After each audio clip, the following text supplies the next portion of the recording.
Quel est l'échec pour toi le plus cuisant que tu aies connu de ta vie ? J'ai beaucoup échoué. Je pense que le plus dur, mais ça en valait la peine, c'est le fait de ne pas avoir été footballeur professionnel. Sans aucune prétention, je pense pas que j'aurais été aussi bon que Mbappé, mais je pense qu'avec la détermination et le mindset que j'ai, je pense qu'avec le travail, j'aurais été dans les top 5, top 10 mondiaux de football. Je pense vraiment. Wow. Aujourd'hui, tu es un entrepreneur, mais tu as été aussi un salarié. Je respecte tous les gens qui sont salariés, c'est pas ce que je veux dire. Ça peut être touchy ce que je veux dire, mais j'assume pleinement. Pour moi, il y a deux options pour être salarié.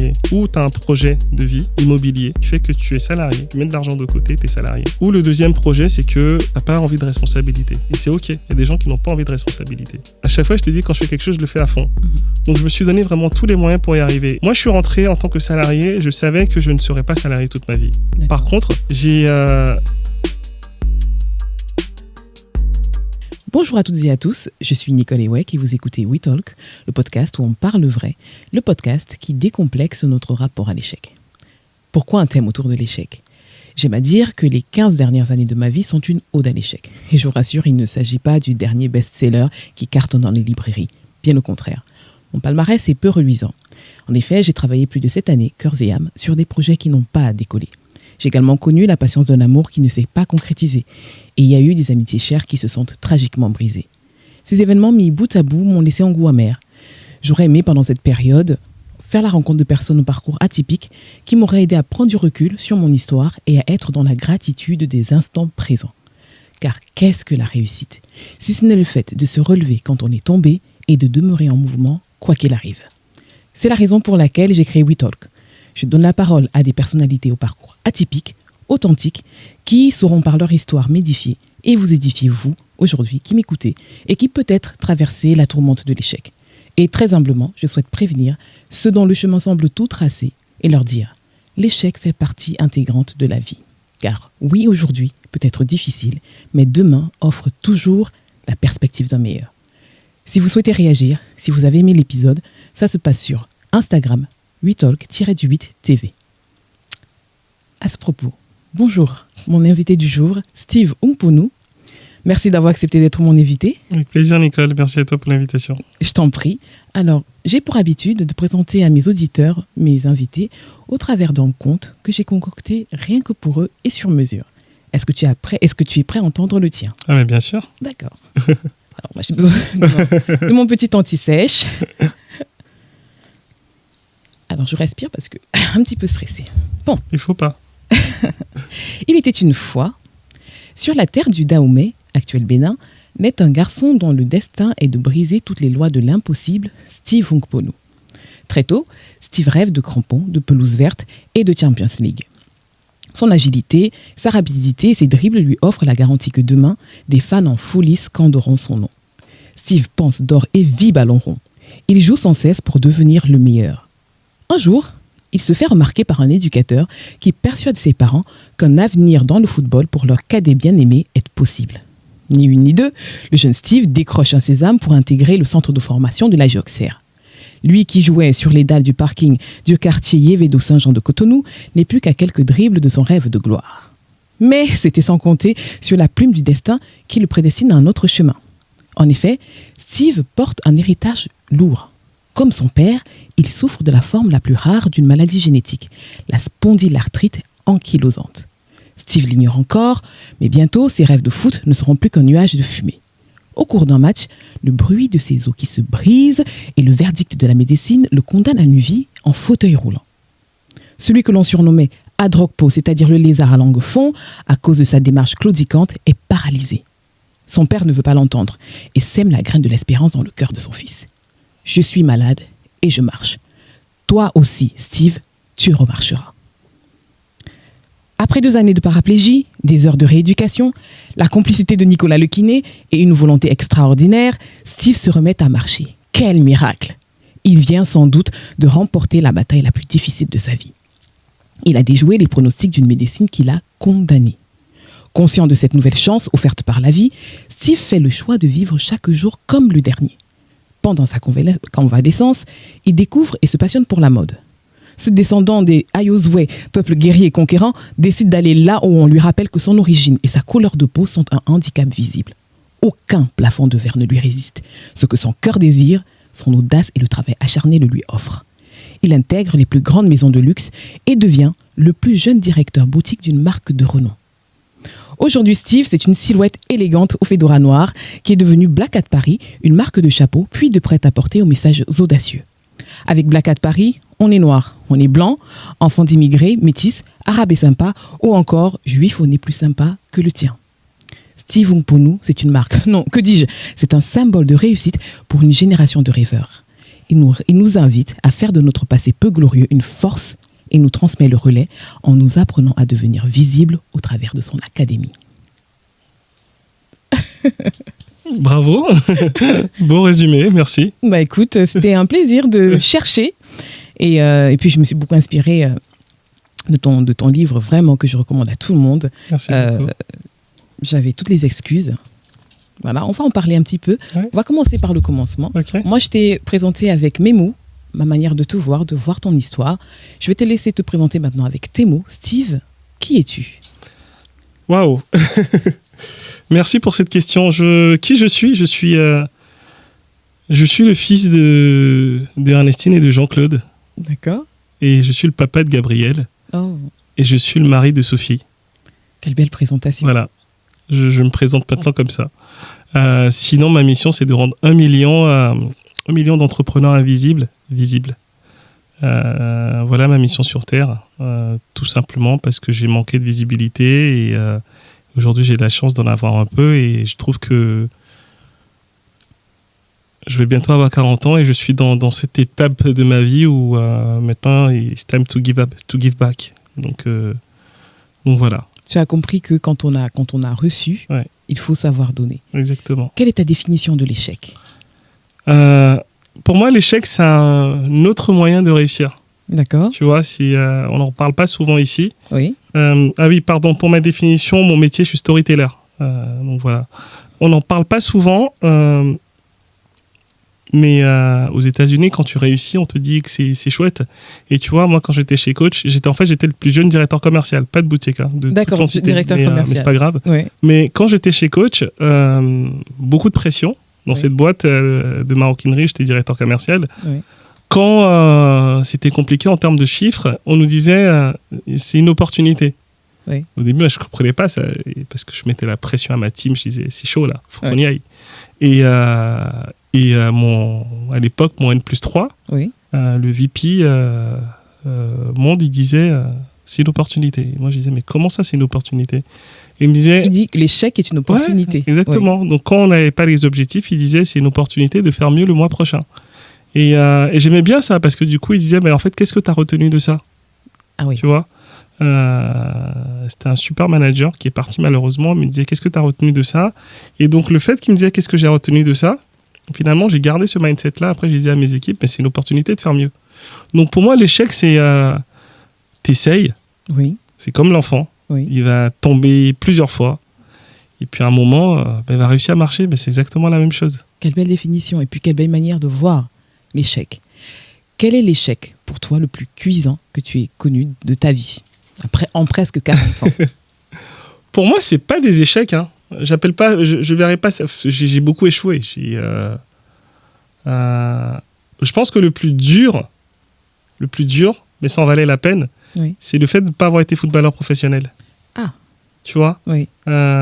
Sans aucune prétention, je ne pense pas que j'aurais été aussi bon que Mbappé, mais je pense que avec la détermination et le mindset que j'ai, oui, je pense qu'avec le travail, j'aurais été dans peut-être dans les top 5, top 10 mondiaux de football. Je pense vraiment. Wow. Parce que je viens du Bénin, on me repère dans la rue, oui, on n'en prend que 3 dans le Bénin, on n'en prend que 3 dans toute l'Afrique de l'Ouest. Je fais partie de ces 3-là. Je viens, j'écarte tout le monde, je suis titulaire, je joue tous les postes. Il y a Giroud derrière qui regarde, qui dit ce petit-là, il ira loin. À l'époque, lui, quand il venait nous voir jouer, c'est qu'il savait qui il allait prendre. Donc je sais que dans la sélection était déjà quasi faite. Exactement. Donc je sais que j'aurais pu aller très très loin et cette maladie, elle fait que. Mais il y a eu ça. Oui. Il y a un truc que je raconte pas. J'ai lancé une boîte d'import-export de riz. Ah, mais c'est inédit. C'est moi qui récupère c'est toi qui récupères ça. Échec cuisant. Ça s'est très mal passé. Mais c'était quand ton... J'étais jeune, j'étais à l'université de Cambridge à l'époque, je sais pas à quel âge j'avais, je devais avoir peut-être 21 ou 22 ans. Oui. J'étais avec des potes, j'avais le fils du premier ministre du Pakistan, Oui. parce qu'à Cambridge, c'était un réseau, hein, c'est la Champions League, tu vois, tu viens, tous les gars... les gars, ils sont forts. Enfin, moi, j'ai eu de la chance de l'intégrer, mais tu vois, son père, il est, je sais pas, c'est l'avocat d'une grosse famille, je sais pas quoi, aux États-Unis. Lui, son père, c'est le premier ministre du Pakistan. Ouais. Lui, c'est le fils du président de la Côte d'Ivoire. Enfin, bref, on se retrouve là. Et sans calculer, on discute un soir. Et le mec, il me dit, oui, chez nous, on a beaucoup de riz, on importe et tout. Et moi, je sais pas de business plan. Je suis à l'époque en bachelor. Je me dis, OK, viens, on le fait. En rigolant comme ça. Il dit, OK, on y va. Donc avec un autre... audacieux, toi. Ouais, bah, toujours. Moi, dans ma vie, c'est all-in. Tu sautes. All-in à chaque fois. Je tombe, c'est pas grave, mais toujours all-in. Quand je fais quelque chose, et je le dis à tout le monde, je dis à mon fils, je dis à mon équipe, quand on fait quelque chose, on le fait à fond. Oui. Ou on échoue brillamment, Oui. ou on réussit brillamment. Quelle belle philosophie. Il n'y a pas de moitié. Oui. Ou on le fait ou on le fait pas, tu vois. Oui. Et donc, ton entreprise de riz. Ouais, donc du coup, en fait, on se lance dans l'entreprise de riz. Oui. Et on va au Pakistan, j'étais avec 2 autres potes français. Oui. On achète du riz, on le ramène au Bénin. Mais en fait, sauf que ce qui se passe, c'est qu'il y a le conteneur. À l'époque, je ne sais plus qui c'est qu'il y avait comme président. Enfin bref, il fallait graisser les douaniers pour récupérer le riz. On récupère, nous on n'était pas là, le temps de suivre, ça se perd en route. Bref, on a perdu un peu d'argent dans ça, mais c'était... c'était mon premier chèque entrepreneurial. D'accord. Tu vois, donc j'en parle vraiment dans l'académie aux gens, où je leur dis en privé. Oui.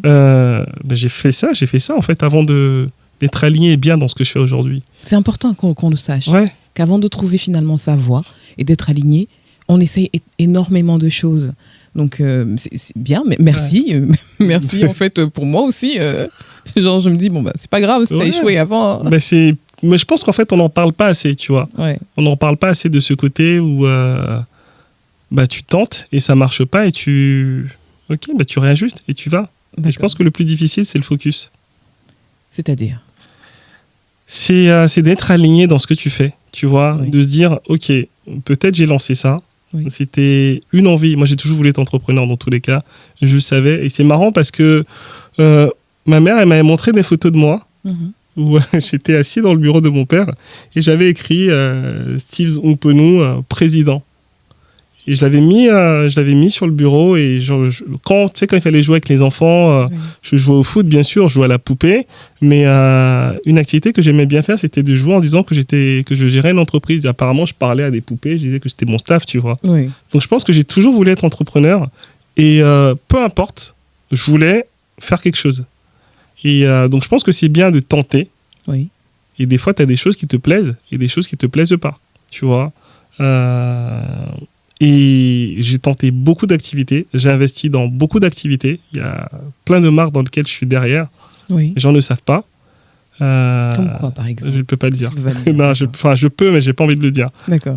Mais j'ai investi dans plusieurs marques, dans l'immobilier, dans la food, dans la tech, où je peux accompagner des gens avec mon agence et donc du coup ils me payent. Ou sinon, il y a des gens ils ne peuvent pas, donc du coup je prends des parts dans leur société, tu vois. Bien sûr. Et quand j'y crois, du coup je suis derrière, je fais tout le branding, le marketing, toute l'image, le storytelling derrière.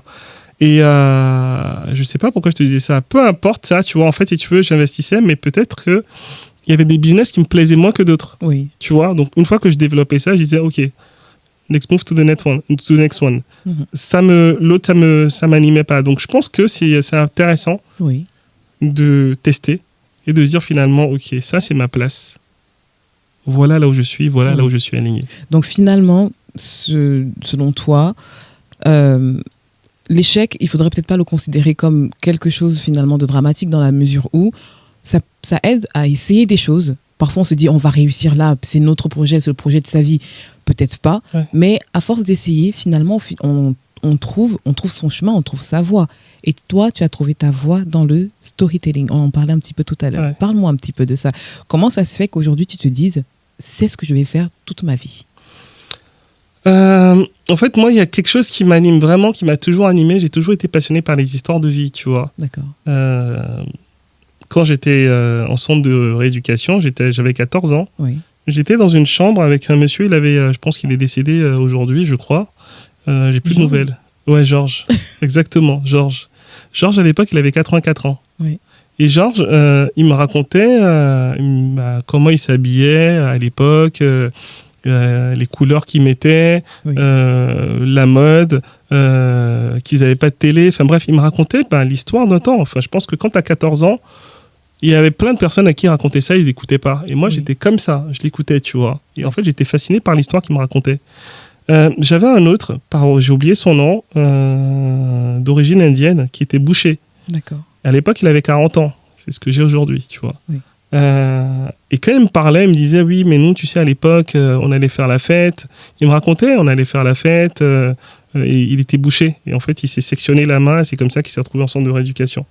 On allait faire la fête, on se levait tôt. Et après, moi, à 6 heures, mes potes, ils allaient dormir. Et moi, je me retrouvais au marché. Il fallait que je vende mes produits. Je n'avais pas dormi. Et donc, du coup, j'enchaînais. Enfin, bref, il me racontait un peu ça. Oui. Et pareil, je buvais ses paroles.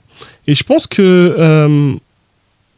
je ne sais pas si c'est ça qui a forgé aujourd'hui le storytelling que je suis, que je fais, pardon.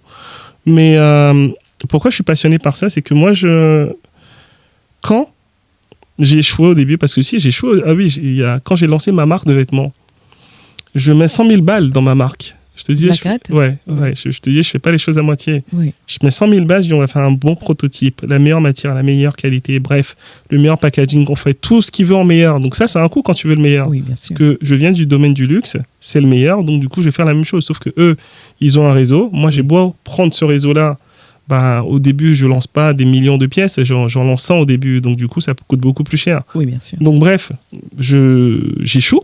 Oui. Et que je commence à m'intéresser, j'ai une marque où j'ai une personne qui est mon mentor spirituel. Oui. C'est Steve Jobs. Et je commence à m'intéresser en fait à pas mal de marques, pas mal de personnes. Et je vois qu'à chaque fois que ça fonctionne, c'est parce qu'il y a une histoire. Exactement. Je partage exactement le même point de vue. Je dis, on n'achète pas un iPhone pour le produit, parce qu'il y a Samsung, etc. On achète l'histoire, le bout d'histoire qu'il y a derrière. Parce que Steve Jobs dit... Le slogan, c'est Think different. Pense différemment. Ouais. Donc, on a le sentiment qu'en achetant un Mac, un iPhone, on achète un bout de créativité. Ça. On n'achète pas le produit. Non, on achète vraiment la créativité. Effectivement, il est également, pour moi, d'une certaine manière, à mettre à penser également. Non, mais c'est totalement ça. C'est vraiment le côté, oui, c'est différent, tu vois. Et à chaque fois que tu veux voir Nike, Just Do It, tu vois, en fait, ils ont... Nike, c'est vraiment le fait de se dépasser qu'ils vendent. Donc du coup, tu dis, en fait, au final, ils ont tellement vendu ça que dès que tu mets ta Nike, là, tu mets ta basket, tu dis, en fait, je vais tout déchirer en sport. Et en fait, à chaque fois, c'était ça. Donc je crois que franchement, sans te mentir, je crois que j'ai analysé plus de 20 000 marques. Je faisais que bouffer ça. Et en fait, c'était chiant parce que moi, je pense que je suis un peu un autiste de ça. Quand je suis dans une soirée et que je parle avec quelqu'un, là, on peut discuter. Je vais demander où est-ce qu'elle était à la personne qui est derrière la caméra. Et en fait, elle va me parler de ça. Elle va me dire, j'étais dans telle marque. Et je vais dire, OK, c'est quoi l'histoire de cette marque-là? Et je vais commencer à comprendre l'histoire de la marque. Tu vois? Et si je comprends pas, je dirai rien. Je vais rentrer chez moi, je vais Google, je vais chercher. D'accord. Est-ce que je vais comprendre pourquoi une marque va embaucher autant de salariés? Pourquoi une marque, elle va... Et en fait, vu que j'ai tellement bouffé, je me suis rendu compte qu'en fait, c'était des histoires qui changeaient. Exact. Et le fait d'accompagner, parce que j'ai l'académie, mais j'ai l'agence, on a l'agence où on travaille sur la stratégie digitale des personnalités, des chefs d'entreprise. Oui. Donc, le fait de travailler aussi avec l'agence, et quand tu parles avec des sportifs qui te racontent leur histoire, et en fait, si toi, tu vois qu'ils sont plus médiatisés que d'autres, tu rends compte, OK, c'est l'histoire en fait qui fait que les gens s'intéressent à eux. Exactement. En fait, on a envie d'acheter quelque chose qui nous rappelle qu'eux aussi sont un peu comme nous. Et s'ils ont eu un rêve, ils y sont parvenus, pourquoi pas nous? C'est ça. Au final, c'est un bout d'audace qu'on achète, que ce soit Nike, que ce soit Apple, etc. Donc, aujourd'hui, tu es un entrepreneur, mais tu as été aussi un salarié. C'est-à-dire que tu parles de tes échecs entrepreneuriaux, mais il s'en est passé des choses dans le salariat. Est-ce que tu peux me parler de ta vie de salarié? Il y a tellement longtemps. Et ce qui s'est passé à l'intérieur. Alors, il y a... Je respecte tous les gens qui sont salariés, c'est pas ce que je veux dire. Ce que je veux dire, c'est que moi... Moi, je suis salarié. Hein. Oui, non, mais voilà. Non, mais c'est pour ça. Je rentre dans une phase là où on va... Ouais. Ça peut être touchy ce que je vais dire, mais j'assume pleinement. Voilà. J'assume pleinement ce que je vais dire. OK. Ouais. Pour moi, il y a deux options pour être salarié. Ou tu as un projet de vie immobilier qui fait que tu es salarié. Tu mets de l'argent de côté, tu es salarié. Ou le deuxième projet, c'est que tu n'as pas envie de responsabilité. D'accord. Et c'est OK. Il y a des gens qui n'ont pas envie de responsabilité. Et du coup, tu es salarié. Après, il y a des gens qui sont salariés qui me disent non, en fait, moi, j'ai la dalle, j'ai envie d'aller beaucoup plus loin et moi, je ne pourrais pas le faire. Je peux comprendre aussi. C'est peut-être la troisième option. Moi, je suis rentré en tant que salarié. Je savais que je ne serais pas salarié toute ma vie. Par contre, j'ai... à chaque fois, je t'ai dit, quand je fais quelque chose, je le fais à fond. Donc, je me suis donné vraiment tous les moyens pour y arriver. Et je vais te dire un truc que je n'ai pas dit. Alors, au début, je suis rentré au printemps. D'accord. J'étais manager des ventes. Et quand j'étais manager des ventes au printemps, c'était... J'étais pas au SMIC, mais j'étais pas loin du SMIC, tu vois. Parce que j'ai fini mon premier master. J'ai un master 2 en marketing du luxe. Je finis. Après, je fais un stage chez Gucci. Oui. Et le printemps m'embauche. Donc, je reste quelques mois là. Et avec ma boss, ça passe pas. Et moi, j'ai toujours été... je me laisse pas faire. Un sacré caractère. Ouais, non, je me laisse bien pas affirmé. faire. Ouais, moi, je me laisse pas faire. C'est... Et là, je me calme. Là, la quarantaine commence ça me calme. Mais quand j'avais 25 ans, non, fallait pas m'emmerder, tu vois. D'accord. Et donc, en fait, à un moment, elle fait une phrase qui me déplaît. Et je lui dis, elle s'appelle Agnès, je sais plus quoi. Si on google Agnès, directrice printemps, trouve son nom. Et je lui dis, Agnès, c'est la dernière fois que vous me parlez comme ça. Devant tout le monde. J'ai repris devant tous les autres managers. Et j'étais en CDD. Quel âge ? Je sais pas, je devais avoir 24 ans peut-être. Ah oui, quand même. Ouais. Donc tu viens à peine d'être diplômé, tu dis à ta manager, avec tout ton aplomb, tu ne me parles plus comme ça. Ouais, je fais, moi, vous ne me parlez pas comme ça en fait. Je ne suis pas votre fils, je suis pas votre... vous ne me parlez pas comme ça. D'accord. Je suis votre collaborateur, je ne suis pas votre employé, on travaille pour la même entreprise, mais vous ne me parlez pas comme ça. Et donc j'étais en CDD, et bien évidemment, on n'a pas poursuivi mon CDD parce que... Voilà, parce que je savais que, bon, à partir du moment où il y a ce clash-là, je savais que ça n'allait pas y aller. Mais c'était une bonne chose, tu vois. Ouais. Ça m'a permis de rebondir chez L'Oréal. Est-ce que tu penses que là, c'était un échec que tu n'es pas... À l'époque, je l'ai pris comme un échec. D'accord. Je me suis dit, tu sais quoi, tu aurais dû fermer ta bouche. Parce que les autres fermaient leur bouche. Oui. Et donc, du coup, ils sont passés en CDI, ils ont évolué. Mais en fait, si tu veux... j'étais pas loin du SMIC. J'avais un petit appartement. C'était compliqué la fin du mois. J'étais dans une zone de confort, entre guillemets, je survivais, tu vois. Oui. Et heureusement qu'en fait, mon caractère a été OK. Et ça m'a permis de sortir. Parce que du coup, je sors de là. Donc, je crois que je devais être à, je sais plus, 1400, un truc comme ça. Oui. Je rentre chez L'Oréal. Et L'Oréal, je suis payé 3500 €. D'accord. Donc, je fais un switch. Et chez L'Oréal, c'est la meilleure... Pour moi, par contre, c'était la meilleure année salariale de ma vie. Okay. Je dirais... Non, peut-être L'Oréal est coach avant qu'il y ait le racisme. Bref, pourquoi je te dis ça ? C'est que chez L'Oréal, j'ai carte blanche. Spoiler alerte. Ouais, c'est ça, exactement. J'ai carte blanche. Ouais. Je bosse pour Yves Saint Laurent Beauté. Je fais 2 campagnes de ouf qui cartonnent, qui font que tout le monde me reconnaît. La Nuit de l'Homme, La Parisienne, ça cartonne le truc. Et du coup, pareil, problème d'ego. Quand tout le monde te dit que t'es génial, tu penses que t'es génial, t'as 25 ans. Et donc, du coup, ce qui se passe, je me fais débaucher par Cartier. Je pars chez Cartier. Oui. Et c'est pas le même poste. J'ai pas la même créativité. J'ai pas la même liberté. Pour que tu sois pas aussi créatif. En fait, j'ai pas la même liberté. D'accord. Chez L'Oréal, on me disait carte blanche. Là, on va lancer ce produit-là. J'avais une équipe, c'était moi qui le faisais. Ouais. Chez Cartier, il y avait quelqu'un qui avait les pulsions. Et donc, du coup, nous, on devait suivre son idée. Même quand on donnait des idées, on disait, ouais, c'est bien, papy, mais non, ça, c'est mon idée qu'on va suivre, tu vois. D'accord. Donc, j'étais bridé. Et donc, ça a été un échec. Parce que j'étais pas... De faire ce choix-là. Ouais, de faire ce choix. Est-ce que tu es parti parce que tu t'es dit c'est Cartier, c'était peut-être le Totalement. nom, voilà. Ah ok, d'accord. Ouais, je suis parti, je me suis dit ok, Saint-Laurent c'est bon, je l'ai fait. Oui. Je monte d'un cran en fait, je vais chez Cartier. En plus c'était rue Boissy d'Anglas, c'était dans le 8e, c'était L'Oréal, pardon, ça n'a rien à voir, mais bon, c'était loin de chez moi, il fallait aller dans le 92, à Agnières-sur-Seine, etc. Donc là, tu es dans un beau quartier, enfin bref, il y avait tout ça qui avait joué, et puis quartier, c'est la joaillerie, l'histoire, quartier, tu vois, donc ça, c'était un échec dans ma vie. D'accord. Comme quoi, hein. Ouais, ça a été un échec. Ce qui semble être beau, tout ce qui brille n'est pas or. Ah ouais, c'est exactement ça. Et ben du coup, après quartier, je reviens encore au printemps. D'accord. Parce que ça se passe pas bien, je reviens au printemps et vu que même comment ça se passait mal avec ma N+1 au printemps, je savais qu'en termes de performance, j'étais bon. Oui. Je viens au printemps et je vais dans un autre secteur. Donc j'ai plus cette directrice-là, j'ai une autre directrice et ça se passe bien. D'accord. Et bref, je repars ailleurs et jusqu'à aller chez Coach. Et donc du coup, quand je suis rentré chez Coach, j'ai gravi les échelons petit à petit. Dans le luxe, en fait, je suis parti du siège pour aller en boutique. D'accord. Tu vois, parce qu'en fait, à un moment, il fallait que... En fait, non, la discussion qui a fait que je suis parti en boutique, c'était purement financier. Je discute avec un mec à l'époque chez Cartier. Ça a switché. Ça, pareil. Deuxième truc que j'ai jamais dit. Ça a switché mon mindset, tu vois. D'accord.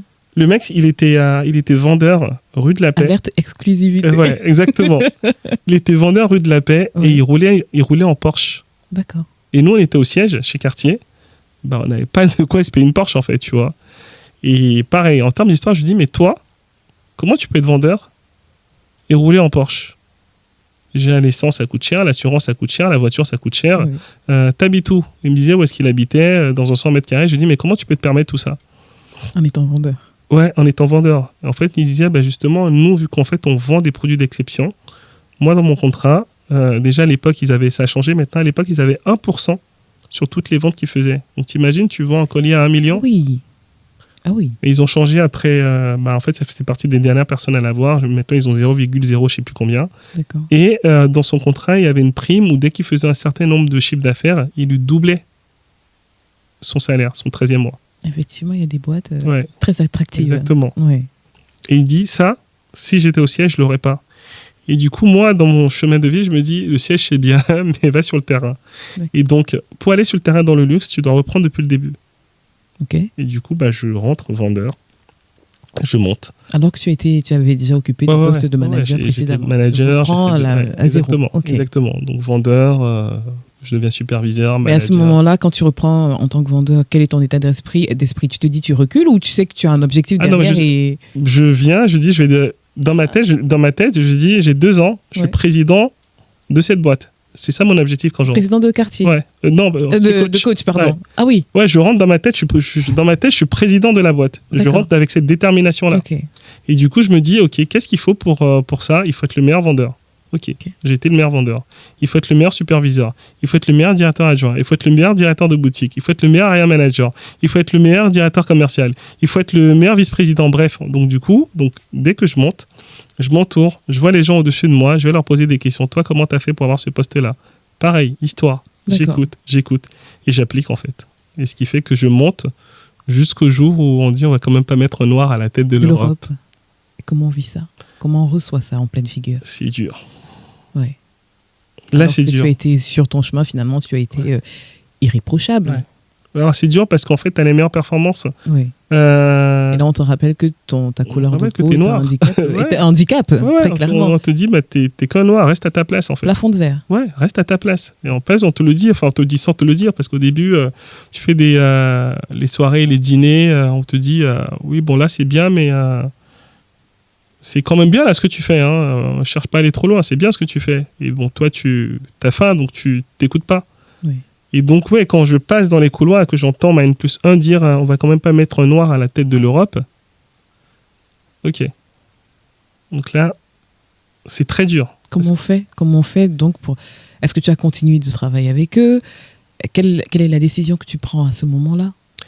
Je pense que tout arrive dans la vie pour une raison. Oui. Si c'était pas arrivé, je pense que je me serais éloigné de l'entrepreneuriat et que j'aurais été salarié peut-être toute ma vie. D'accord. Tu vois, je sais pas ce qui serait passé, mais je fais le recul, je disais, à l'époque, si j'avais eu le poste, j'aurais été vice-président Europe. J'aurais tout fait pour être président Europe. Une fois que j'aurais été président Europe, moi, en fait, c'est à chaque fois, c'est l'étape d'après. Ouais, c'est le jeu vidéo, tu vois, il faut que je finisse le game. D'accord. Et donc, du coup, c'est quoi le truc pour finir le jeu? Ça va être peut-être vice-président monde. J'allais chercher ça. Oui. Après, j'allais chercher président monde. Et une fois que j'allais chercher ça, j'ai dit, bon, j'ai fait la place, j'irai dans une autre boîte plus prestigieuse. Je pense que j'aurais été dans cette quête-là, tu vois. D'accord. Et donc, l'état d'esprit dans lequel je suis à l'époque, c'est des connards. Ils sont en train de détruire ma vie. Vraiment, je pense ça. D'accord. Et je postule, je ne vais pas dire le nom de la boîte parce que maintenant c'est un copain et le mec il m'a dit, en fait je n'étais pas pris, j'ai compris longtemps, il m'a dit, c'était le mari d'un pote à moi, donc son gay, c'était son mari, qui était le directeur, qui devait me prendre, enfin le président, il m'a dit je ne t'ai pas pris parce que pour moi, tu n'étais pas fait pour être salarié. D'accord. En fait, il t'a vu faire mieux que toi-même, tu n'avais en fait de perception vis-à-vis de toi. D'accord. Et il m'a dit ça longtemps après, parce que on s'est retrouvés au soirée, je lui ai dit, mais franchement, t'es quand même un connard. On voit l'entretien, se passe tous les entretiens. La seule personne que je connais qui est l'ami de mon pote, normalement, t'aurais pu, voilà. Oui. Il me dit, ouais, mais en fait, je voulais pas que tu rentres parce que pour moi, tu pouvais faire plus que ça. Pour moi, t'as une âme pour être entrepreneur. Quand mon mec me parlait de toi, la façon dont il me parlait de toi, et moi je t'ai observé aussi plusieurs fois, t'es pas fait pour être à ce poste-là, tu te serais ennuyé, ça aurait fait la même chose, à un moment tu n'aurais pas eu le poste et tu serais parti. Donc il fallait mieux que tu fasses autre chose. Mais bref, je me retrouve dans un état d'esprit, je me dis c'est chaud, je gagne 10 000 euros net, je demande une rupture, parce qu'ils n'ont pas de choix, ils sont obligés de me faire la rupture, parce que sinon ils sont au prud'homme et plus. Donc je prends le chèque que je dois prendre, mais donc là j'ai de l'argent, j'ai du temps, qu'est-ce que je fais? Qu'est-ce que tu fais? J'envoie des CV, je ne suis pas appelé. Parce que forcément, je suis à 10 canettes. Et prétention, je dis tant qu'à faire, on va chercher plus. Je demande 15 canettes à tous les entretiens que je vais faire. Donc c'est compliqué, le marché, il n'est pas aussi... c'est beaucoup de cooptation. Après, j'ai appris que le réseau, il marchait bien aussi, tu vois. Donc qu'est-ce que je fais? Qu'est-ce que je sais faire? C'est développer une boîte, une marque. Je vais créer ma marque. D'accord. Et c'est comme ça que je crée ma marque de vêtements. Black Hat Paris. Black Hat Paris. D'ailleurs, qui a commencé comme une entreprise de relooking. Exact. Ah je l'ai pas dit dans le livre. Si, j'ai dit dans le livre. Peut-être. Même pas. Je sais plus. Non, je pense 2 pas. sur 10. Je pense pas que. Je pense pas que j'en ai parlé. Exactement. Oui, exactement. Au début, c'était ça. Oui. Au début, c'était ça parce que les gens quand ils venaient en boutique, et c'est ça qui a fait ma différence, c'est que moi, je disais toujours aux gens, sortez de vos cadres. Oui. La dame, elle vient acheter un sac en boutique. Pourquoi j'étais le meilleur vendeur? Je lui vendais le sac. Je lui disais, venez avec moi. Je sortais de la boutique, j'allais chez Gucci, je lui disais, regardez cet impact, il est avec votre sac. Regardez ces chaussures, il irait avec votre sac. Tu vois, ce qu'on n'avait pas dans la boutique, je lui faisais un total look. Et donc, elle venait, ça faisait du chiffre aux autres à côté, mais nous, ça nous faisait du chiffre aussi, parce que du coup, à force de faire ça, elle en parlait aux autres. Et la différence que moi, j'avais par rapport à mes collègues, vendeurs à l'époque, c'est que je proposais des looks. Tu allais au-delà à chaque fois. Exactement.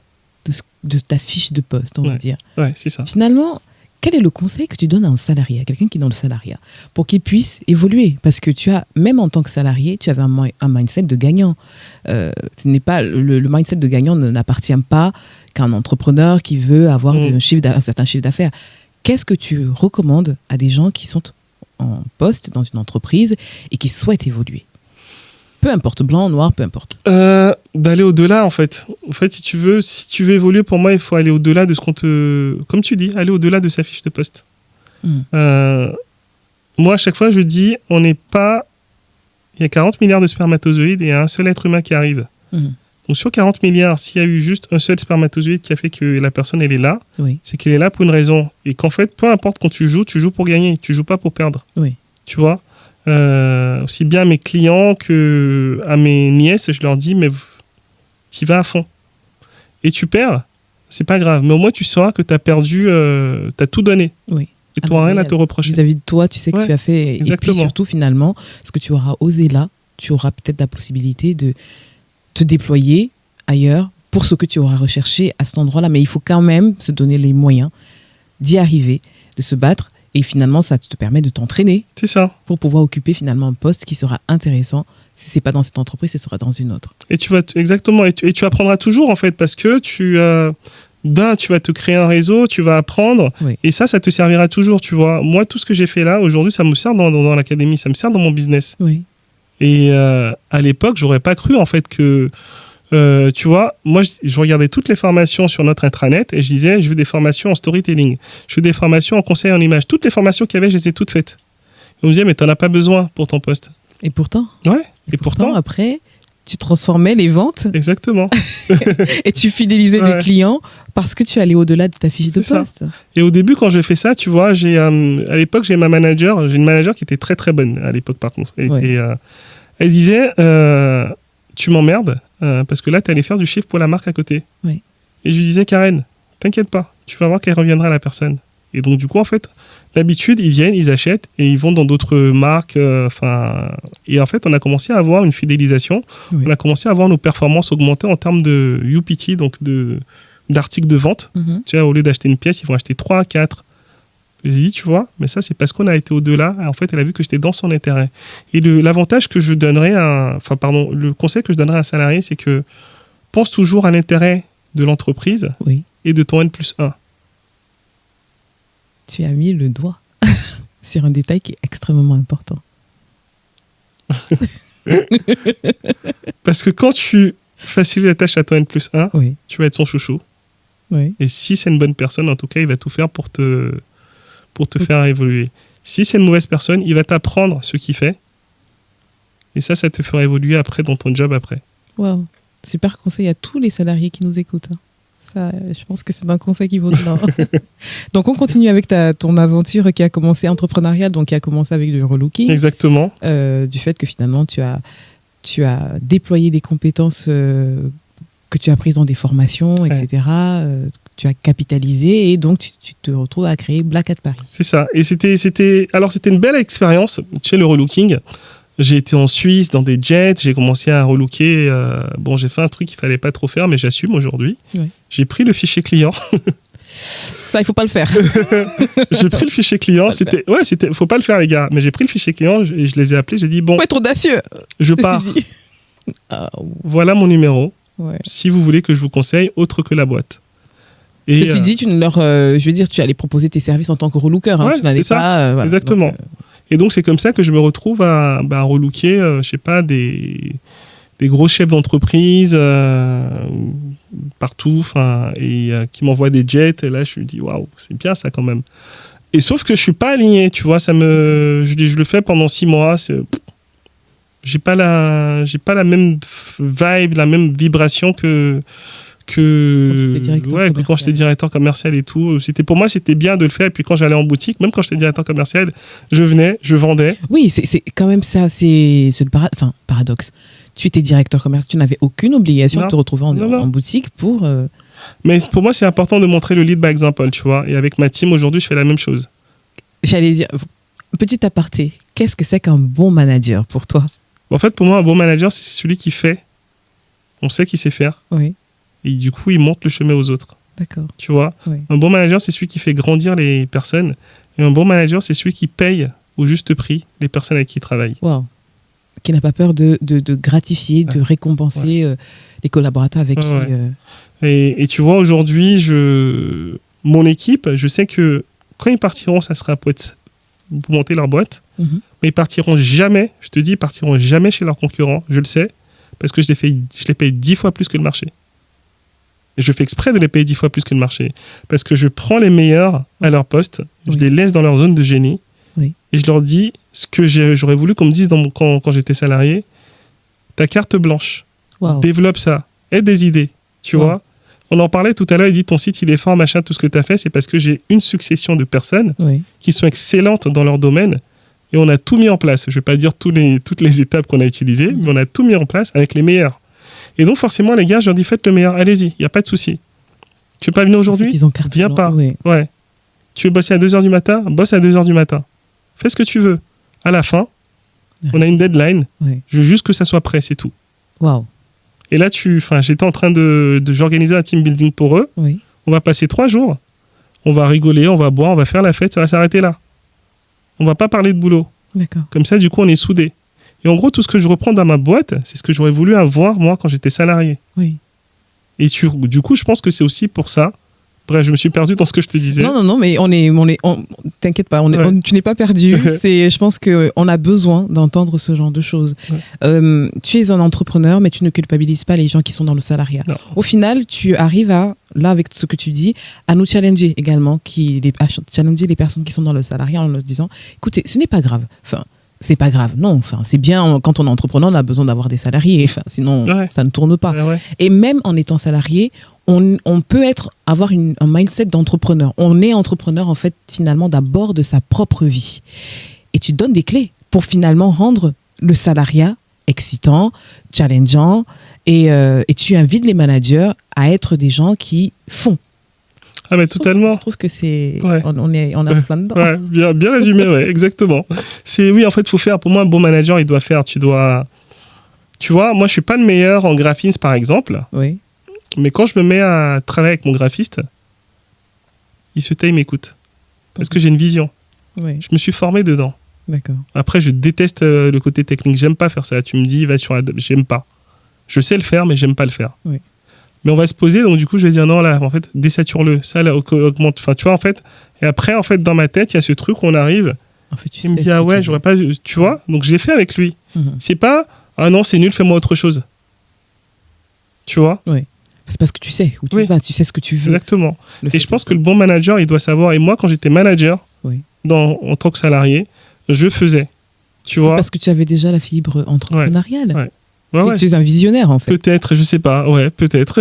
En tout cas, même si on est manager et qu'on n'a pas la fibre entrepreneuriale, en tout cas, il faut savoir ce qu'on veut. Il faut savoir prendre des décisions. Ça aide, en tout cas, à driver son équipe. Totalement. Donc, on va revenir sur ton aventure.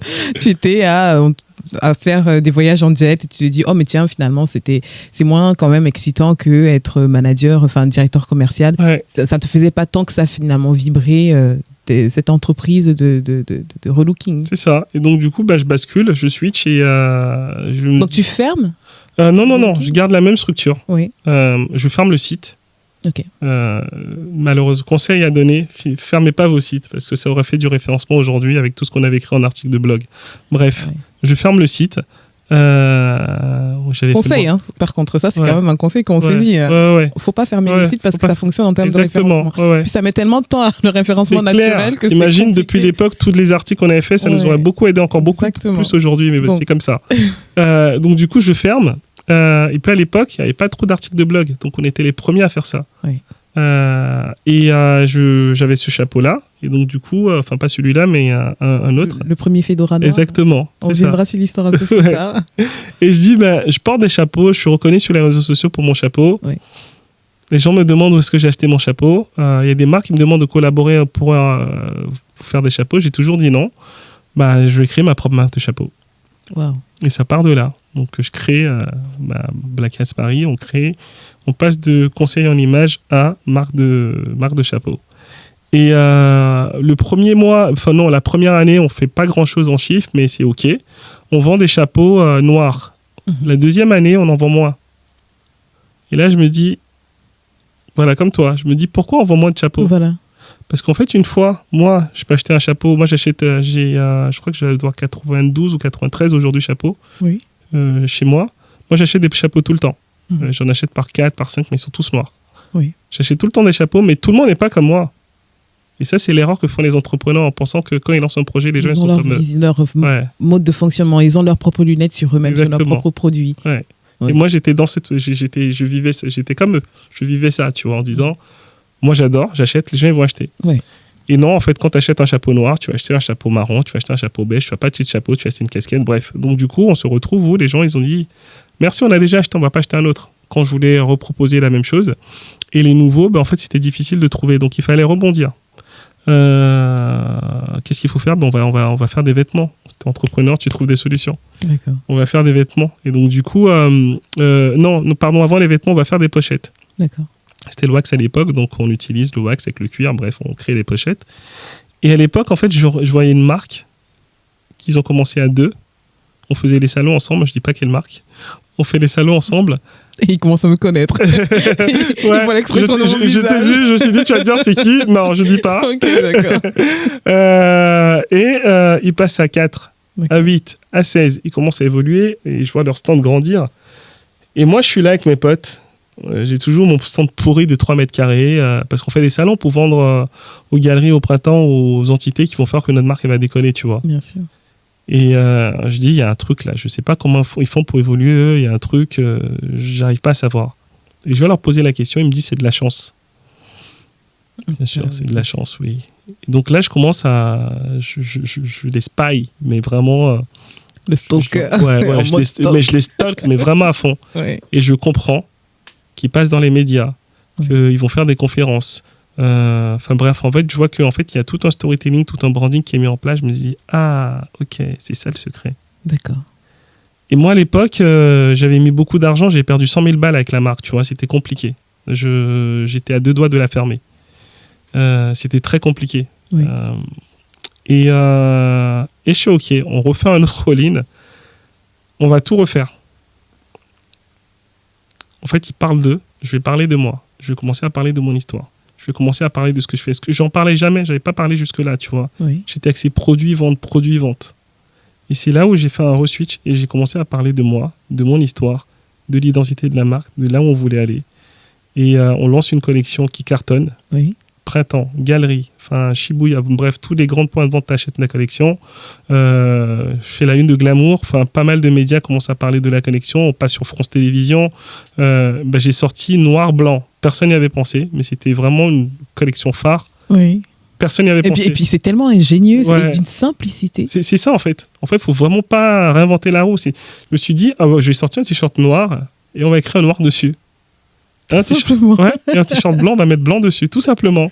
Ouais. Et je google, je vais sur Limpy, je recherche dépôt de marque, je vois personne n'a déposé noir. Je dis, dans le monde entier, personne n'a pensé à ça. Hop, boum, je dépose la marque, je dépose noir, je dépose blanc, je dépose toutes les phrases et on sort la collection, la collection est cartonne et c'est ça qui lance ma marque. On décolle jusqu'à faire 2 millions d'euros de CA. J'ai une grosse équipe, ça commence à tourner, je commence à être invité partout, je commence à parler de la marque et là je me suis dit c'est bon.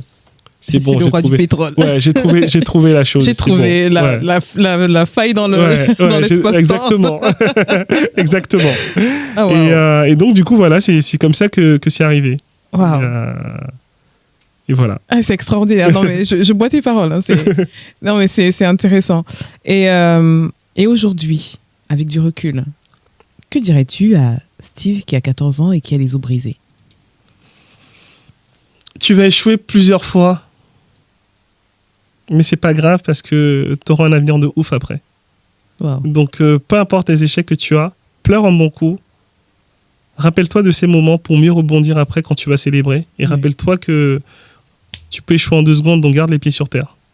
Tu as les pieds sur terre. Tu regardes les pieds sur terre. Toujours. Toujours. Tu te souviens de là où tu viens, de là où tu viens. Tu te souviens que tu as joué sur le parking de Yvetot Saint-Jean. Ah, mais toujours, ouais. En fait, j'ai de la chance d'avoir des parents qui... j'ai 8 frères et sœurs. Oui. Je suis le 9e. Et mes parents disaient toujours, les victoires de vos grands frères et sœurs, c'est vos victoires. Et leurs échecs, c'est vos échecs. Oui. Et leurs échecs, dites-vous vraiment... En fait, moi, j'avais tellement inculqué les échecs de mes frères et sœurs, je les prenais pour moi. Et donc, du coup, en fait, quand on faisait des réunions de famille, on disait, mais pourquoi t'as échoué? On analysait. Et du coup, je savais pourquoi il avait échoué, donc il ne fallait pas que je reproduise ça. Donc, quand tu as 8 personnes qui sont plus grandes que toi, qui font des choses, toi, tu ne reproduis pas en fait ces choses-là, tu vois. Oui, bien sûr. Et pourquoi j'ai les pieds sur terre, c'est que ma mère, paix à son âme, c'était une personne qui... c'était l'une des mamans Benz, tu vois. Elle a beaucoup gagné d'argent. Oui. Les Nana Benz, je rappelle, c'est des femmes en Afrique de l'Ouest qui ont commercialisé le wax et qui c'est des très très grande femme d'affaires. Ouais. Donc elle a été Exactement. Partie de cette grande elle a monté la plus grande entreprise d'import-export de l'Afrique de l'Ouest, pas du Bénin, d'Afrique de l'Ouest. Wow. Et pourtant, on n'a jamais manqué de rien. Franchement, on a une belle vie. Je ne vais pas dire le contraire, je ne vais pas pleurer en disant non, c'est pas vrai. Mais elle nous a jamais spoilé genre enfant gâté, non, tu vois. D'accord. Elle nous a toujours appris les valeurs du travail et peu importe, elle disait, en fait, elle était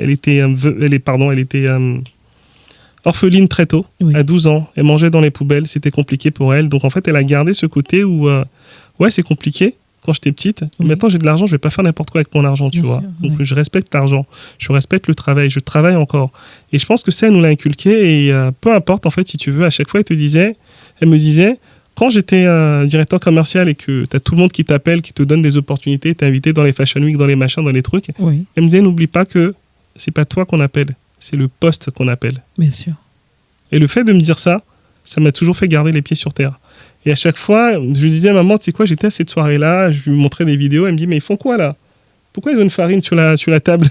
Je suis ouais, non, en fait, ils sont en train de siffler de la coke. Ok. Et ouais, parce Faites que pas ça. c'était ça le monde dans lequel je vivais, moi, tu vois. Je voyais Ouais. des gens chelous et elle me disait, j'espère que tu fais pas. Je lui ai dit, mais tu rigoles, tu penses vraiment, je vais prendre ça. Et donc, du coup, à chaque fois, elle me disait, garde les pieds sur terre. N'oublie pas d'où tu viens. N'oublie pas que tu es africain. Enfin, bref, tu vois. Oui, Et ça m'a ancré. bien sûr. Et pour moi, peu importe la personne, quelqu'un qui va balayer pour gagner sa vie. D'ailleurs, j'ai fait un reel sur ça là hier ou avant-hier. Et quelqu'un qui va être chef d'entreprise ou président, c'est la même personne. Oui, Ces deux personnes se battent pour nourrir leur famille. C'est juste qu'une personne a plus d'ambition que l'autre, oui, ou une personne, on lui a montré le chemin et pas à l'autre, mais les deux personnes font exactement la même chose. Tu vois, oui, moi, si j'ai la chance aujourd'hui de bien gagner ma vie, c'est parce que j'ai eu un moment quelqu'un qui m'a montré le chemin en disant c'est comme ça qu'il faut faire. bien sûr. L'argent, c'est facile, très facile à gagner. Mais c'est comme ça qu'il faut le faire. Alors D'accord. que j'étais en train de me tuer à la tâche en faisant des trucs. Et là, qu'elle m'a montré, je fais ah ouais, c'est ça en fait. Est-ce que pour toi, quelle est l'importance du mentorat? C'est hyper important, c'est une puissance 1000. Hmm. Moi, j'ai j'ai 3 mentors, Oui, mais 2 mentors que je vois vraiment, tu vois. Hmm. J'ai Steve et Paul. Steve, c'est celui qui place tous les CEO dans des boîtes. Il a voulu me placer dans des grosses boîtes. Par contre, je lui ai dit non, non, c'est pas pour moi. Mais par contre, il me connecte avec ces personnes et en fait, le fait d'échanger avec elles, bon, déjà d'une, elles rentrent dans l'agence, oui. ou de deux, le fait d'échanger avec elles, tu vois, là, on est en train de parler là. Oui, Moi, dans mon quotidien, tous les lundis, je suis avec un CEO, avec un sportif, avec un athlète, toute la journée. Je lui dis, ton téléphone, tu le déposes dehors. Mon téléphone, je le dépose dehors. Donc, en fait, je travaille sur son image, sur son storytelling. oui, Mais moi, je suis en masterclass avec lui aussi. Parce que je connais tout de sa vie. Oui. Comme là, on est en train de discuter. oui. Et je vais chercher vraiment les informations. Donc, t'imagines, toutes les semaines, tu as ça de gens qui prennent des décisions. Et donc, du coup, chaque semaine, il te raconte quel feu il a éteint, ce qui s'est passé là. Donc, ça, Oui. ça t'apprend énormément. Et Paul, lui, il a levé 300 millions d'euros. Oui. Et à la base, c'était quelqu'un qui avait son entreprise, Frischti. Ah, Il a Frischti, il a la belle vie. oui. Et la belle vie, au début, il était en vélo. Il allait livrer les courses aux gens. Extraordinaire. Donc, t'imagines un mec qui a un vélo, qui va livrer des courses, qui a la tête d'une boîte de 300 millions. Et Paul, il est détente aussi, tu vois. Il est là. De temps en temps, il va livrer encore les produits parce qu'il est amoureux de ce qu'il fait. Oui, Et ouais, le mentorat, c'est important. C'est important d'avoir des gens qui t'accompagnent dans ton business, tu vois. Oui. Donc, moi, je suis un mentor pour des personnes. Comme moi, j'ai des mentors aussi. Et eux, ils ont des mentors aussi, tu vois. Donc, c'est hyper important. Et en fait, je te fais un aparté. J'ai mon meilleur ami, il bosse à la RATP, tu vois. Il est salarié. oui. On se taquine tous les deux. Je lui dis, mais toi, t'es un salarié, tu comprends pas. Il me dit, mais toi, t'es entrepreneur, tu fais que bosser. Bref, Oui. Et il y a un truc... Attends, pourquoi je te parlais de lui? Je disais qu'on se dépasse. Pourquoi On je te parlait de parlais lui mentoring, du fait qu'il faut Ah oui, avoir un merci. mentor. Je suis dans un mentorat, je paye 100K l'année. D'accord. Donc c'est un mentorat, en fait, on va aux États-Unis, on va en Floride, on le fait 3 fois dans l'année. Je paye 100K. 100K, j'ai que peut-être 6 jours, vraiment, où je travaille dans ce mentorat-là. Oui. Et au début, quand je payais ça, il me disait, mais t'es malade. Tu payais ça pour avoir les conseils de ton mentor? Ouais, je paye ça D'accord. pour... Enfin, c'est pas un... Enfin, lui, il appelait ça... En fait, moi, mes 2 mentors, là, je les paye pas. D'accord. Paul et Steve, c'est mes... C'est des amis. mes grands frères. Oui, Ouais, c'est d'accord. mes grands frères, je les paye pas. On se voit toutes les semaines. Ils se calent sur mon business. Je leur pose mes questions. On échange. Voilà. Je paye pas. Par contre, l'autre, je paye. Et donc, du coup, j'ai accès à des des gens forts Oui, et à quelqu'un qui a monté un gros truc, tu vois. oui. Et donc, quand je mets 100 000 sur la table en disant je vais à ce mentorat-là, il me regarde. De la RATP, Ouais. tu fais, oh, t'es Il fou. me dit, tu vas où, ouais, toi il me dit, tu vas loin. Il me dit, lui, il a acheté sa maison à 250 000. Il me dit, mais ça, tu aurais pu mettre ça dans... Je dis, mais moi, je n'ai pas... Ce que je vais apprendre, ça vaudra beaucoup plus. tu vois. Et puis toi, tu sais où tu... Enfin, je ne dis pas qu'il ne sait pas où il va. Mais non, il sait pas où... Il est dans la rat race, il suit le truc. Je lui dis, mais toi, tu suis le flow. Ouais. Et à un moment, à 60 ans, tu vas dire, ah ouais, j'ai pas fait ça, tu vois. Moi, quand je lui dis, j'étais à une soirée... Mais je lui dis, mec, c'est incroyable. Hier, j'étais à une soirée, il y avait Obama qui était à côté parce que mon pote Steph, il m'a connecté... Enfin, je raconte ça. Au début, ils pensaient que j'étais un mytho quand je leur disais ça. Ah, mais à la soirée, quand tu es venu pour le green... Ouais, exactement. D'accord. Donc, au début, quand j'ai ça, ils pensaient que j'étais un mytho parce qu'en fait, moi, ces trucs-là, je les montre pas sur les... Enfin, je le mets sur mon Insta, mais en story proche. Oui, tu vois, donc toute ma communauté, il y a des choses que je ne mets pas, tu vois. Parce que j'ai pas envie de montrer ça. Donc bref, quand je lui dis ça, au début, il me dit, ah ouais, ben je dis, va sur Insta, regarde. Oh. Il s'est dit... Mais il est comment? Il est comme toi, en fait, il est normal. Et tu vois, donc en fait, bref, et c'est tous ces investissements qui font que... Oui. Et donc du coup, je lui dis, tu sais quoi, ça là, tu vois, tu fais un conseil, et en fait, le mec te dit, tu fais un lancement, en un lancement, tu fais x3. Et pour lui, c'est lunaire. Et pour moi aussi, c'était lunaire. C'est pas les mêmes réalités. Non, pour moi aussi, c'était lunaire. Mais en fait, c'est le fait d'être entouré de bonnes personnes qui font que tu avances et que tu réussis, tu vois. Oui. Et moi, au-delà de l'argent, je lui dis, en fait, mais moi, je fais pas ça pour l'argent. Moi, je fais ça parce que, à la fin de ma vie, je veux impacter le monde. Tu vois, j'ai écrit un livre là, je suis en train d'écrire un deuxième. Oui. D'ailleurs, je vois la maison d'édition tout à l'heure pour avancer dessus. Je pense que ça sortira en 2025. Oui. Dès que je vais écrire le deuxième, je vais penser à écrire un troisième. Et tous les métiers possibles et imaginables du monde. Enfin, j'ai été conférencier, je suis auteur, je suis toujours conférencier d'ailleurs. Conférencier, auteur, formateur, j'ai une marque de mode, j'ai investi, j'ai fait de l'immobilier. En fait, tous les métiers possibles, si je peux les faire, je les ferai. Parce que pour moi, j'ai envie qu'on dise, mais c'est un fou ce mec-là, tu vois. Sur ta pierre tombale, l'épitaphe. Ouais. Ce mec, c'était un fou. Ouais, tu vois. Et comme moi, ma mère et mon père m'inspirent, j'ai envie que mon petit, je l'inspire en fait, qu'ils disent, ah oui, d'ailleurs. Tout est possible en fait avec papa. Tu étais sur ton lit de mort. Que dirais-tu à ton fils? Le secret que tu... Allez, tu le partages ici à 8 ans. Je lui dirais le seul et unique conseil, un seul. En fait, à chaque fois, je lui dis un truc, crois en toi, personne ne fera ta place. Il suffit que tu crois en toi, mon fils. Et quand il me dit, papa, t'es fier de toi, je suis énormément fier de toi, mais toi, est-ce que t'es fier de toi avant tout? Oui. Il me dit, oui, je suis fier de moi. Je lui dis, en fait, il faut que toi, tu sois fier de moi avant que moi, je sois fier de toi. Moi, je suis fier de toi. Et moi, je suis fier si toi, t'es fier de toi. Et n'attends pas l'approbation des autres. Oui. Tu vois?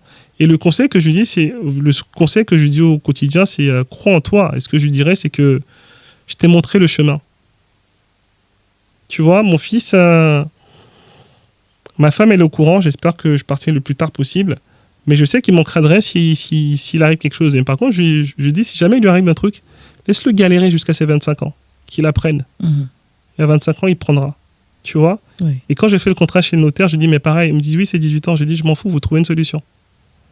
D'accord. Mais j'ai envie qu'il apprenne, pas qu'il souffre, mais qu'il comprenne la valeur des choses. Qu'il écrive un peu sa propre légende Exactement. personnelle, en dehors du chemin de l'ombre de son père. C'est ça. Parce que quand on a un parent qui a eu un destin un peu extraordinaire, j'imagine que pour un enfant qui vient derrière, ça peut être très très lourd. Ça peut être très difficile. Ça peut être très très très lourd. Il va se trouver comment on va lui rappeler qu'il est le fils d'eux. Exactement, tu vois. On va tracer son sillon en dehors de celui de son père ou de sa mère. Ouais, c'est pas évident. Et donc, du coup, c'est ce que j'essaie de faire. C'est ce que j'essaie de faire. Tu vois, moi, mon père, il a fait de la politique. Oui. Au Bénin, j'étais le fils de Jean-Claude et d'Ernestine. Oui. Parce qu'à chaque fois, il disait, mon père, il a fait de la politique, voilà. Sa mère, elle a lancé. Après quelques années, quand je rentrais, on disait, ah, tu connais, c'est... Quand j'étais avec mon père, et en fait, c'est là que je me suis rendu compte que j'ai fait quelque chose de fort. On a dit, ah, vous êtes le père de Steve. Oh oui, ça a renversé. Ouais. Oh, ça, c'est beau. Ça. Je pense que pour un parent, il se dit, j'ai réussi. Ouais. Et il m'a dit, c'est bien mon fils. Et c'est ce que j'ai envie que mon fils il fasse aussi. Et je ne veux pas que ça soit le fils de Steve, mais qui trace son chemin. Et que, peu importe ce qu'il fait, je lui dis tous les jours, si tu as envie d'être boulanger, sois le meilleur boulanger. Tu veux être ingénieur, sois le meilleur ingénieur. Oui. Tu veux être chef d'entreprise, sois le meilleur chef d'entreprise. Parce que des fois, il me dit, oui, papa, je vais passer à la télé comme toi aussi. Il me dit, pourquoi moi, je passe pas à la télé? Et je fais, pourquoi tu passerais à la télé? Parce que tu passes à la télé, donc moi aussi, je dois passer. Et je lui dis, tu comprendras quand tu seras un peu plus grand. Oui. Mais peu importe, là, tu es dans l'admiration parce que c'est l'âge. Oui. Peu importe, tu fais ce que tu as envie, mais sois le meilleur dans ce que tu fais. Oh. Je pense que c'est le plus beau conseil qu'on puisse donner à son enfant. Après, au fond de moi, j'aimerais qu'ils soient entrepreneurs. Mais bon, ça, c'est un autre... Peut-être qu'il le sera. Parce que quand tu dis déjà, papa, je veux passer à la télé comme toi, j'espère. À mon avis, tu as créé un double répétitabis. J'ai dit tout ça dans la même phrase. J'espère, en tout cas. Ouais. En tout cas, quel beau parcours, Steve. Est-ce que tu peux parler rapidement de l'histoire de ton chapeau ? Parce que, mine de rien, ce chapeau et à son histoire à elle-même et à sa personnalité à elle toute seule. Qu'est-ce que tu peux en parler ? J'en ai tellement parlé de cette histoire. Allez, là c'est pour le plaisir. En principe, ceux qui ne te connaissent pas, on ne sait jamais. Achetez mon livre, je raconte ça dans mon livre. J'avais toutes les excuses aux éditions du No. C'est super bien écrit. Merci. C'est vraiment, on est emporté. Moi, j'ai comme du petit lait, je l'ai lu. Merci beaucoup, c'est gentil. J'avais 1,5 cm de différence entre mes hanches, donc je manquais beaucoup de confiance en moi. Là, tu me vois avec une assurance, avec une confiance, mais c'était compliqué au début, tu vois. Au final, je voulais parler de ton... Il y a une période où tu n'avais pas confiance. Ah ouais, mais... Parce que ça, il faut le dire, Ah oui, non, mais c'était très compliqué. Pas imaginer ça. Hein. Ah ouais, c'est clair, c'était très compliqué. Maintenant, la dernière fois, j'ai fait une conférence, j'étais devant 50 000 personnes, et il fallait que je parle en anglais. Wow. J'ai fait des études à Cambridge, mais ça fait longtemps que je parle pas anglais au quotidien, tu vois. Oui. Donc du coup, j'ai pris une prof d'anglais, parce que l'humour en anglais, en français, c'est pas la même chose. Oui.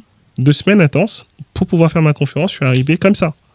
Mais j'aurais jamais pu faire ça avant. Je te promets, j'aurais jamais pu. Oui, parler à une personne, même devant le métro, je bégayais, je pouvais pas le faire. Ah, punaise. Ça, tu vois, c'est d'où l'importance de reparler de cette histoire de chapeau, parce que ça, on vient à la jeunesse de Steve était quelqu'un qui manquait cruellement de confiance en lui. Et ce qui s'est passé, c'est que je rentre dans une boutique, je trouve un chapeau qui ressemble à celui-là, le fedora que je porte. Oui.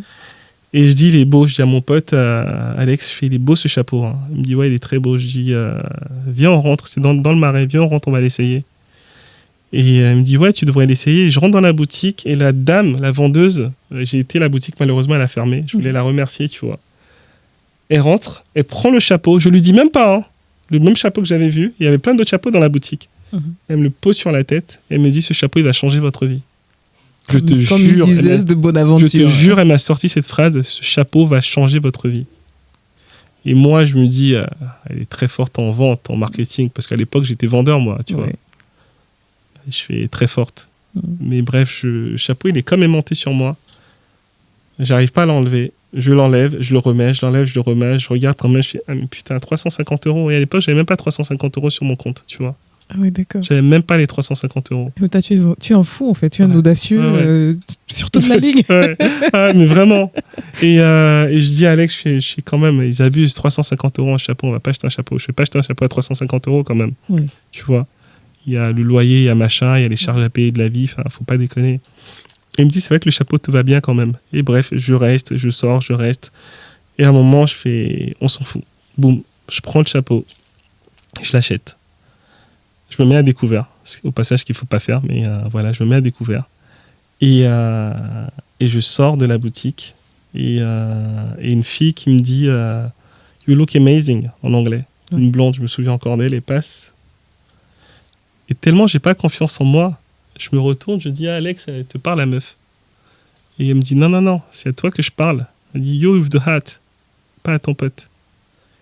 Et c'est venu comme ça l'histoire. Donc quand j'allais au restaurant, d'habitude, on était une dizaine de potes à y aller. Tu sais, la personne à qui on demande toujours, vous avez choisi, on regarde la serveuse ou le serveur regarde toujours quelqu'un. Tu sais, toujours la même personne qui a l'air leader. Mais c'était jamais moi qu'on regardait. Depuis que c'est ce chapeau, c'est toujours été moi qu'on regardait, tu vois. D'accord. Dans la rue, les gens m'arrêtaient. Où est-ce que vous avez acheté votre chapeau ? Votre chapeau, il est beau. J'ai rentré dans la communauté des chapeautés. Ouais, exactement. Exactement. Et donc, du coup, ce chapeau, après, je l'ai mis sur les réseaux sociaux. Et il y a au début, je mettais des photos de mon chat, de moi sans chapeau.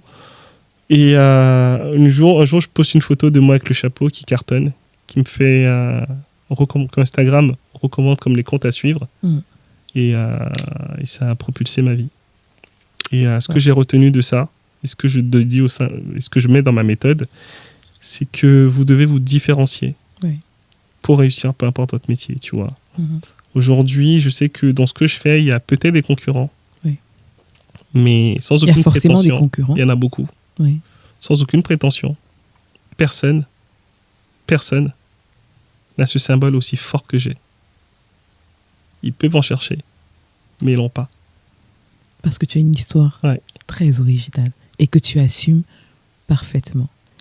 Si on arrive quasiment à la fin, et les 5 dernières minutes, je les consacre à une rubrique que j'appelais True Talk, parlons vrai. Même si on a parlé vrai. On a parlé vrai depuis.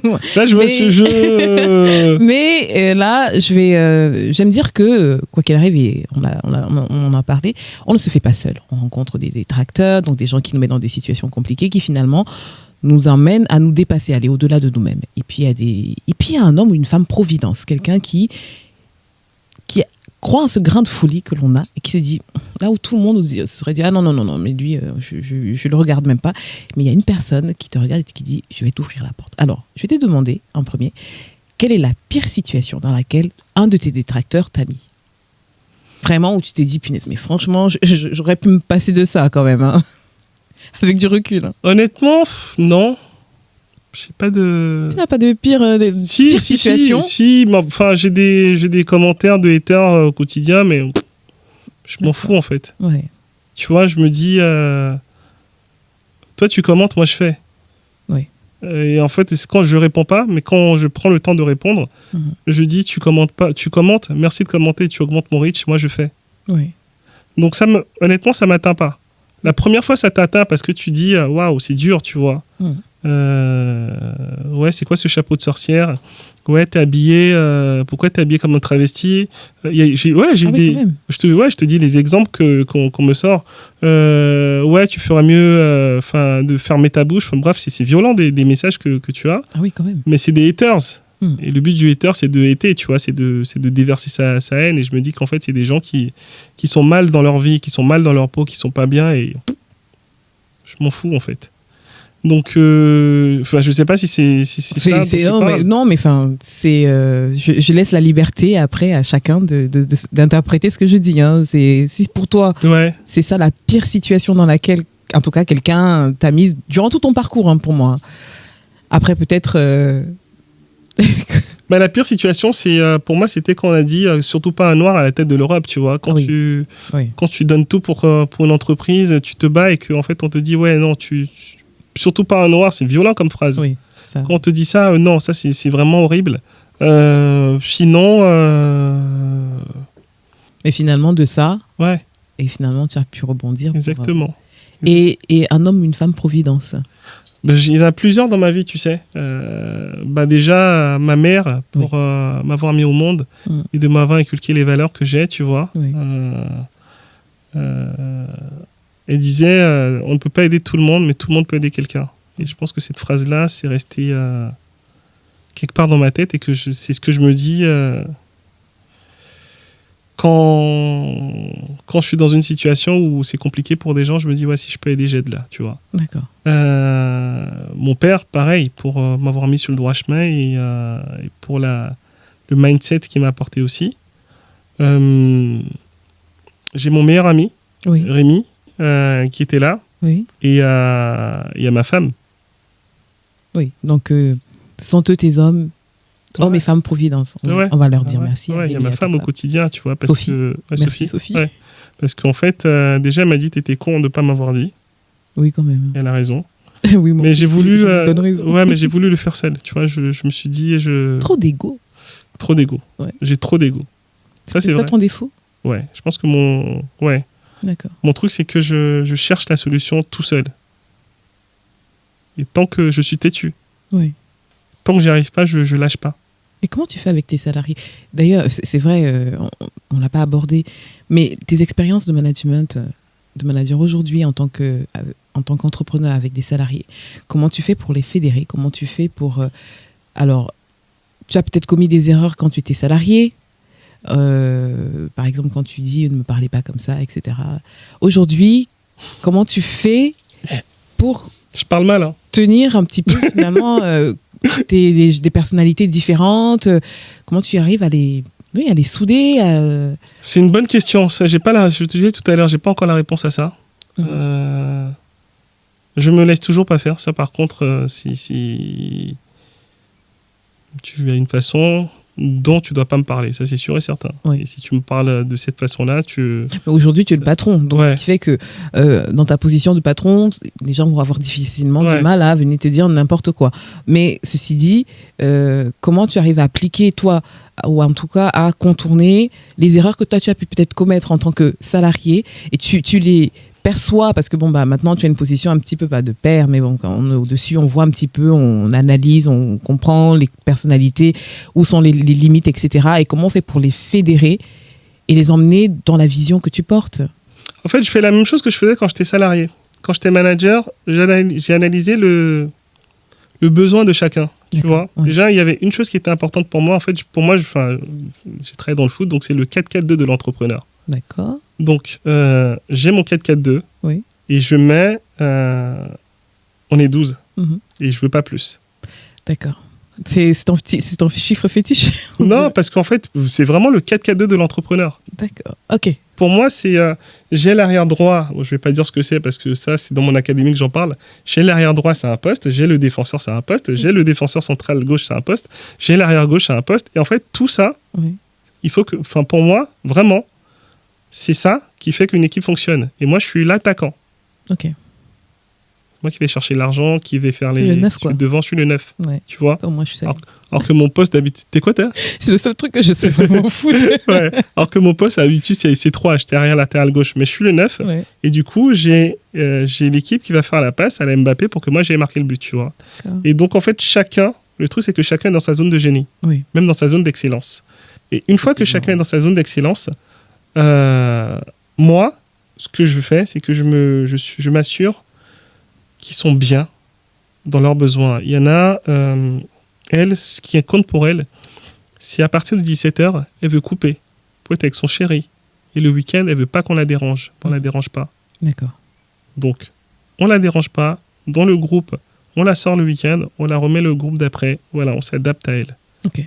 Il y en a un, lui, ce qui compte pour lui, c'est d'aller en soirée, c'est d'aller, je sais pas, aux quatre coins du monde, de travailler de là-bas, d'avoir la liberté. Ok, on le fait. Tu vois, oui. On s'adapte vraiment à chacun. Mais à chaque fois, ils savent qu'on a des réunions, c'est tel jour. On a des deadlines qu'il faut respecter. Oui. Et je pense que ce que je fais, que les autres, enfin en tout cas, qui est ma force, je sais créer une communauté, tu vois. Sur les réseaux sociaux, je crée une communauté. Dans mes business, je crée des communautés. Je pense que ma force, c'est que je sais créer des communautés. Et je crée une communauté on est ensemble. Et donc, on va faire des team building, des trucs comme ça, tu vois, où ils partent... on va partir ensemble, on va faire la fête ensemble. Enfin, on va faire la fête. Je fais pas trop la fête avec eux, même si je fais croire que je fais la fête avec eux. Oui. Mais eux, ils font la fête entre eux. Ils déconnent, ils décompressent, ils apprennent à se connaître. Et je pense que quand tu crées une équipe de potes, ça aide, tu vois, ça crée du lien. Ouais, ça crée du lien. Ouais. Je pense que c'est ça, en fait. C'est le lien qu'on crée avec eux, tu vois. Ouais. Donc, moi, je suis toujours là au début. Après, je m'éclipse. À un moment, je les laisse faire leur truc. Parce que aussi, il faut montrer la hauteur. Parce qu'après, quand tu déconnes trop avec eux... Oui, on ne sait plus qui est le patron. Voilà. Et qui n'est pas. Ouais, donc, je pense que c'est ça un peu la clé. D'accord. S'adapter à chacun. Et s'il y avait un titre de film, un film qui résume ta personnalité ou ton parcours, comme ça. J'ai un titre, mais je peux pas te le dire parce que c'est le titre de mon prochain livre. Ah mais tu peux, hein. Non, ce n'est que le titre. Non. Bon, allez. Quoique si, je peux le dire, j'ai déposé. Bah oui. Écris ton histoire. D'accord. Bon, c'est donc... Oui, d'accord, ok. J'aurais même dit aussi, j'avais toutes les excuses. Ouais, ça aurait été, j'avais toutes les excuses. Mais là, je suis passé à... La deuxième phase de ma vie, maintenant, j'ai plus d'excuses, tu vois. Si, à un moment, j'avais toutes les excuses, en fait. Oui. Et là, ce que je monte, là, c'est la phase 2. Oui, donc tu écris ton histoire. Quoique, dans la phase 2, le fait d'avoir dormi dans la rue, ça, je le raconte, là, dans le prochain, tu vois. Et je raconte en détail. Ouais. Moi, j'ai pensé à un titre. Ouais. Après, c'est peut-être, Incassable. Ouais, mais on l'a déjà vu. Ouais. Oui, non, mais j'ai dit un titre de film. Ouais. Ah, d'accord, Un titre de film qui résume ta personnalité. C'est vrai. Ouais, mais voilà, peu importe ce qui se raconte dans le film, ouais. C'est juste le titre. Voilà. C'est vrai. Ouais. Incassable. Je me suis dit, bon. Ouais, c'est un bon titre de film, ouais. Ça a l'air de lui correspondre, en tout cas. Ça aurait pu être aussi Je suis une légende, par exemple. Oh, mais je ne suis pas encore. Pas encore. Mais, tu es en cours. Ouais, je suis en cours. Je suis téléchargement. Le but, c'est, j'espère, à la fin, pouvoir dire oui, je suis une légende. Et s'il y avait un souhait, quelque chose qu'on peut te souhaiter?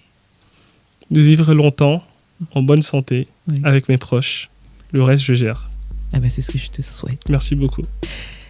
WeTalk, c'est fini pour aujourd'hui. Je vous remercie infiniment d'avoir écouté cet épisode.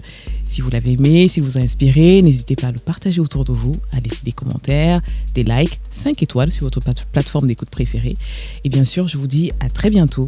Ça se passe sur Instagram, WeTalk-8 TV. Au revoir.